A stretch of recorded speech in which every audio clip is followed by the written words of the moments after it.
In some states on this list, black people make up almost 8 times less of the population than they do nationwide. That sounds like just a number until you actually try to live there. It can change where your kids feel normal at school, where you get your hair done, where you find a church, where you build friendships, where you date, where you network, and whether your job has black leadership or just a diversity poster near the break room. That's what people mean by an empty state. And the strange part is, some of these states look great from the outside. Cheap rent, clean streets, good views, stable jobs. Then you move there and realize belonging costs extra. Gas, time, silence, distance, and the stress of always being one of the few. So today we're counting down the top 10 empty states many black people avoid moving to. Which state feels the emptiest to you? Drop it in the comments. Number 10, Kansas. Kansas puts Topeka right in the middle of black legal history because Brown versus Board of Education came from that city and helped strike down school segregation in 1954. That sounds powerful, and historically it is. But today's Kansas still gives black movers a much harder question. Where does that history actually turn into daily comfort? The state has about 2.98 million people, and black residents make up only around 6.2% of the population. Most black consons are concentrated around Kansas City, Wichita, and Topeka, so the community exists, but it doesn't stretch evenly across the state.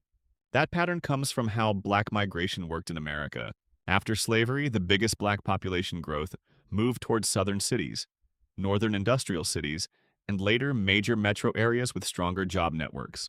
Kansas stayed more rural, more spread out, and less connected to the roots that built huge black communities in places like Illinois, Michigan, Georgia, Texas, or the DMV area.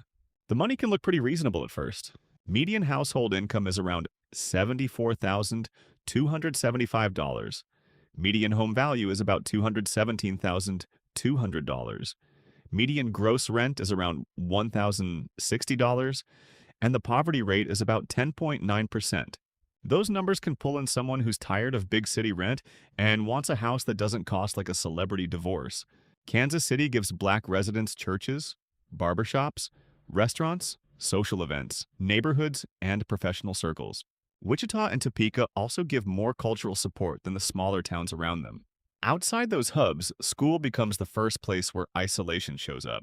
One child may sit in a classroom with very few black classmates, very few black teachers, and very few adults who understand racial pressure without needing a whole lecture. Healthcare can feel thin too when black doctors and culturally familiar services aren't nearby. Work may be steady, but mentorship gets harder when there are only a few black professionals in the building. A cheaper house can still feel expensive when every weekend requires a drive just to find church, hair care, community events, or social comfort. Kansas feels empty for black movers because black life is concentrated in a few pockets, while the rest of the state can feel socially thin. Rent may save money, but it doesn't replace belonging. That's why many black people avoid parts of Kansas. The state offers space, but outside the main hubs, that space can come with too much silence. Number 9, Nebraska. North Omaha tells you almost everything you need to know about black life in Nebraska. It's the state's strongest black cultural base, and that single fact also shows how thin the rest of Nebraska can feel. Nebraska has about 2.02 million people, but black residents make up only around 5.7% of the population. Median household income is around $76,475. Median gross rent is about $1,072. Median home value is around $238,600, and the poverty rate is about 10.9%. Those numbers make Nebraska look stable, calm, and affordable compared with coastal markets. That calm changes fast when a black mover leaves Omaha or Lincoln. Nebraska never became a major black migration destination like Illinois, Michigan, Ohio, New York, or California. Omaha attracted black workers through meatpacking, railroads, service jobs, and industrial work. Much of the rest of the state stayed rural, agricultural, and heavily white. North Omaha became the place where black churches, civil rights history, family networks, neighborhood identity, and old business corridors gave the community a real base. That base also carries the damage of old housing discrimination. Omaha's 1935 Homeowners Loan Corporation map marked many black neighborhoods as risky for lending, and those redlining patterns helped shape mortgages, home values, and investment for decades. Living near Omaha can mean access to local organizations, black churches, cultural memory, Barbershops, family networks, and people who understand the city's black history. 2 hours away, the whole experience can change. A school may have very few black students. A workplace may have almost no black leadership. Local politics may move without many black voices in the room. A cheaper house in a smaller Nebraska town can look smart until daily life starts asking one family to carry too much visibility. The problem isn't just distance. It's how much support disappears once Omaha is no longer close enough to use. Nebraska feels empty for black movers because one city carries too much of the state's black life. That's why many black people avoid parts of Nebraska. The housing can be cheaper, but community support fades mile by mile. Number 8, Iowa. Iowa gets attention through rent first. Median gross rent is about $972. Median home value is around $208,000. Median household income is about $75,059, and the poverty rate is around 11.3%. For someone leaving Chicago, New York, Atlanta, or California, those numbers can look like a financial reset. The state has about 3.24 million people, but black residents make up only around 4.8% of the population. That's where the math starts to feel different. Iowa's black population stayed low because the state was never a major endpoint of the Great Migration like Chicago, Detroit, Cleveland, St. Louis, or Milwaukee. Black families did come for railroad jobs, meatpacking, manufacturing, military training, and education. Those communities were built, but they stayed mostly concentrated in a few cities. Des Moines, Waterloo, Cedar Rapids, and Davenport carry most of Iowa's visible black community. Des Moines has the largest number of African Americans among Iowa cities. Waterloo has one of the stronger black population shares in the state. Those cities can offer churches, school networks, local organizations, cultural events, and some black-owned businesses. A smaller Iowa town can turn community into a driving schedule. Hair care may be in another city. A cultural event may be an hour away. Dating can feel narrow because the social pool is scattered across too many miles. Professional mentorship may require leaving town, joining remote networks, or driving into a bigger city after work. A low mortgage can solve the housing problem while creating a cultural problem right behind it. For kids, the issue can show up in advanced classes, sports teams, and friend groups where being the only black student becomes normal too quickly. Iowa feels empty for black movers because affordability is easier to find than cultural density. That's why many black people avoid parts of Iowa. The rent may be low, but the cost of driving for community adds up in time, energy, and comfort. Number 7, New Mexico. New Mexico gives black movers a different kind of emptiness. The state is diverse, but black visibility stays small. New Mexico has about 2.13 million people, and black residents make up only around 2.9% of the population. Hispanic or Latino residents make up nearly half the state, while American Indian and Alaska Native residents make up more than 11%. That mix gives New Mexico a very different identity from the mostly white empty states people usually imagine. The black community remains small because the state's history was shaped more by native nations, Spanish settlement, Mexican history, borderland life, military towns, and rural land patterns. Large black migration moved more heavily towards southern cities, Midwestern factory cities, and coastal job centers. Black people have been part of New Mexico history for centuries, including Buffalo Soldiers and later military families.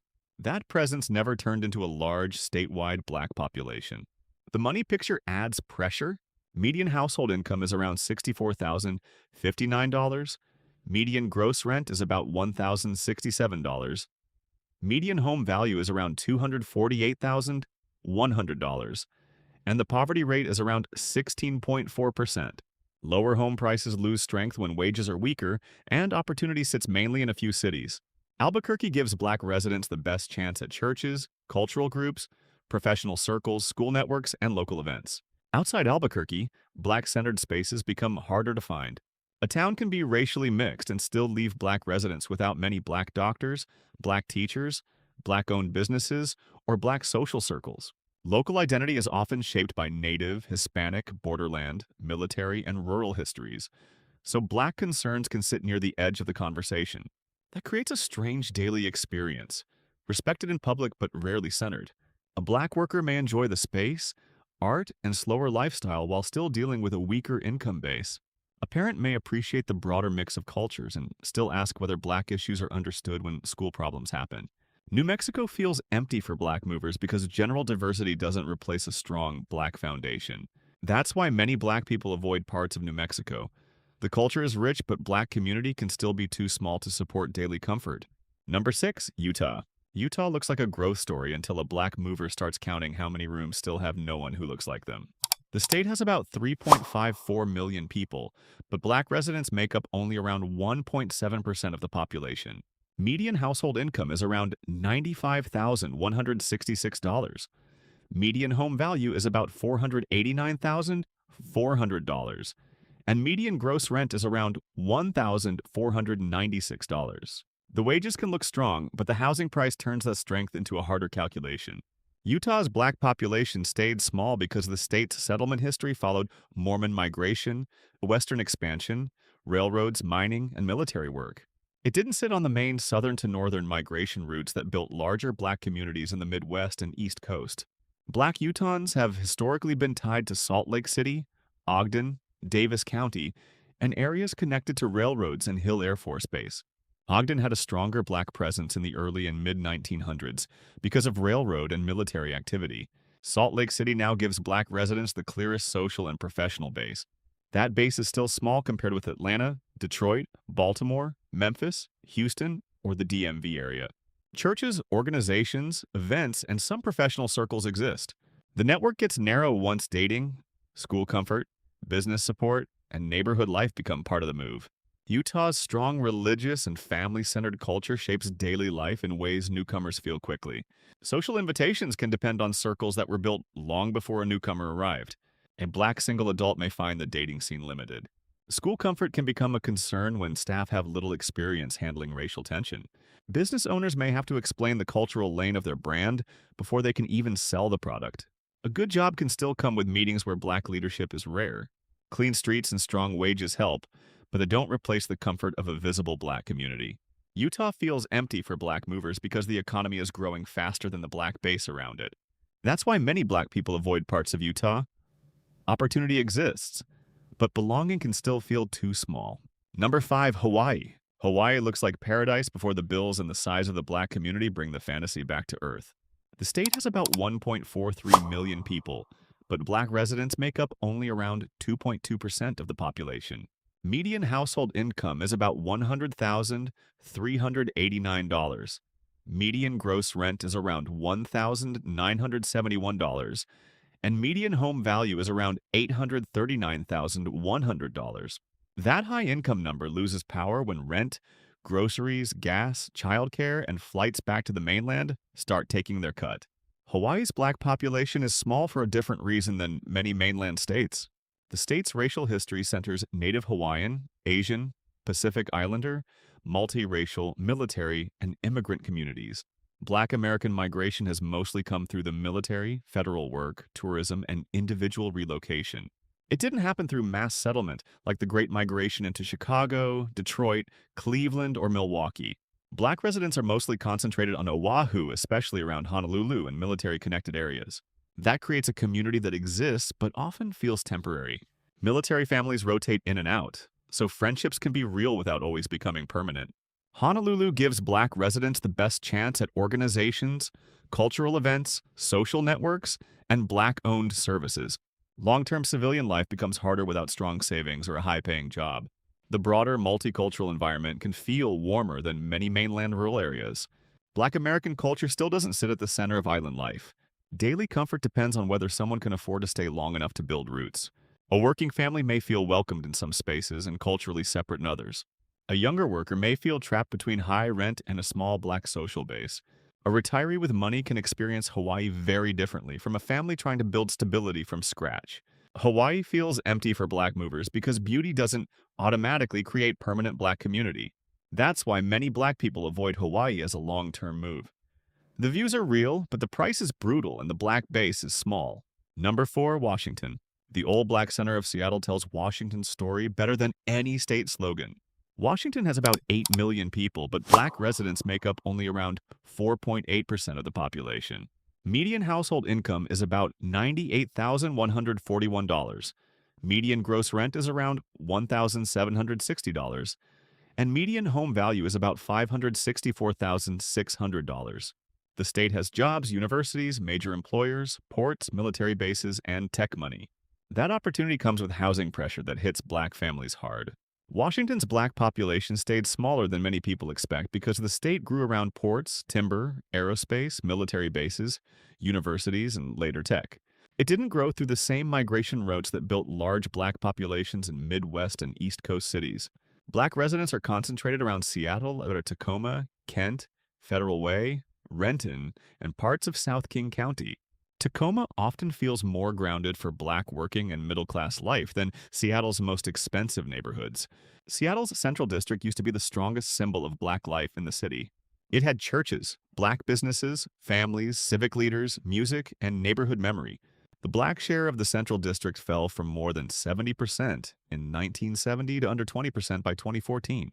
Gentrification and housing pressure pushed many black residents south. Community didn't vanish. It got moved, stretched, and priced farther away from its old center. A family may still find black life in the region, but it often requires knowing the map before the map knows them. Church, family networks, familiar businesses, and school connections may sit across county lines instead of around the corner. A high-paid tech worker may manage the cost. Teachers, nurse assistants, childcare workers, barbers, restaurant workers, and single parents face a much harder Washington. Belonging becomes more expensive when the places with the deepest black memory are no longer affordable. Washington feels empty for black movers when the old black center becomes too expensive to live near. That's why many black people avoid parts of Washington. Jobs are available, but belonging has climbed in price along with the rent. Number 3, Colorado. 5 points shows why Colorado can feel exciting and frustrating at the same time for black movers. The Denver neighborhood was once the center of black business, music, church life, medical care, and nightlife in the region. People called it the Harlem of the West. That history now sits inside a city where rent and home prices have climbed hard. Colorado has about 6.01 million people, but black residents make up only around 5% of the population. Median household income is about $95,470. Median gross rent is around $1,761. Median home value is about $539,400, and the poverty rate is around 9.6%. Those numbers show money and momentum, while also showing why Colorado can be hard for ordinary black families. Colorado's black population stayed relatively small because the state attracted black residents through railroad work, military service, mining, Denver jobs, and later professional migration. It never became a mass black settlement state like Illinois, Michigan, Georgia, or Texas. Black Coloradans are mostly concentrated in Denver, Aurora, Colorado Springs, and parts of the Front Range. Denver and Aurora can still offer black restaurants, churches, events, professional circles, and enough diversity to build a real life. Smaller mountain towns and rural counties can feel much thinner. A school district may look strong, but black students can still become one of very few in advanced classes or social circles. A good job may open the door, then workplace networking may remind someone that the main circles weren't built around black residents. A renter may move for opportunity, then get pushed away from the neighborhoods with the deepest black history. The black cultural map and the housing price map are moving against each other. Colorado sells jobs, mountains, and clean living. The strongest black history sits in places that are becoming harder to afford. Colorado feels empty for black movers when the culture is visible in history tours but harder to reach in everyday housing. That's why many black people avoid parts of Colorado. The state sells opportunity, but the cost of living near black history keeps rising. Number 2, Wisconsin. Wisconsin has visible black life, especially in Milwaukee, Racine, Kenosha, Madison, and Beloit. That visibility makes the state different from places where black residents are barely present. Wisconsin has about 5.97 million people, and black residents make up around 6.7% of the population. Median household income is about $77,485. Median gross rent is around $1,087. Median home value is around $266,500, and the poverty rate is about 10.3%. Those numbers can make Wisconsin look affordable and stable compared with expensive coastal and Mountain West states. The warning comes from the gap between black community and black wealth. Wisconsin's black community developed through industrial work and the Great Migration. Black families moved north for factory jobs, service jobs, and a chance to escape the South. Housing discrimination and segregation kept many families locked into specific neighborhoods instead of spreading evenly across the state. Milwaukee carries the strongest black cultural and political weight. It gives black residents churches, schools, barbershops, restaurants, radio, local politics, festivals, civic groups, and generations of family history. That's real community, not just a small dot on a census chart.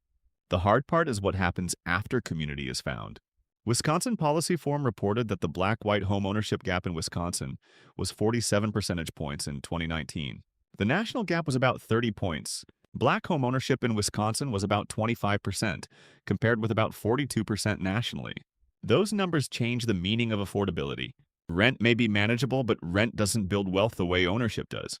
A low home value doesn't help enough when lending, neighborhood safety, schools, and property access still shape who can buy and keep a home. Wisconsin feels empty in a different way because black culture exists while economic mobility is blocked too often. That's why many black people avoid parts of Wisconsin. Community is there, but the road from work to ownership to generational stability remains too steep. Number 1, Oregon. Oregon's emptiness for black movers has a paper trail. The state has about 4.27 million people, but black residents make up only around 2.5% of the population. White residents make up about 84.9%. Median household income is around $83,011. Median gross rent is about $1,525, and median home value is around $477,600. Those numbers show an expensive state with a very small black community base. Oregon's low black population grew from written exclusion. In 1857, voters approved a black exclusion clause that banned black people from being in the state, owning property, and making contracts. That history made black settlement harder from the beginning. Black Oregonians are mostly concentrated in the Portland metro area. North and Northeast Portland have long carried much of the state's black community life. Smaller black communities also exist in Gresham, Salem, Eugene, and Beaverton. Portland's Albina neighborhood was once the clearest black cultural center in the state. Albina had churches, businesses, homes, civic life, and neighborhood identity.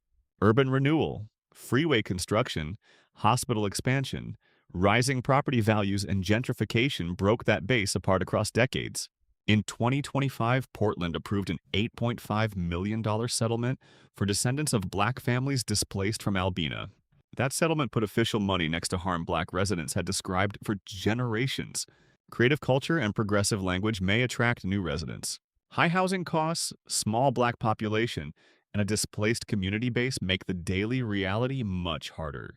A family may ask where the black middle-class neighborhoods, doctors, schools, churches, and business corridors have enough scale. Oregon feels empty for black movers because exclusion first kept black residents out, then development pushed black community away from its strongest center. That's why many black people avoid Oregon. The emptiness was written into history, and it still shapes where black life can grow today. Hopefully, this list helped you look past the postcard version of these states and think about what life may actually feel like on the ground. Which state surprised you most, and which one do you think should have been on this list? Drop your thoughts in the comments, subscribe for more honest breakdowns, and I'll see you in the next video.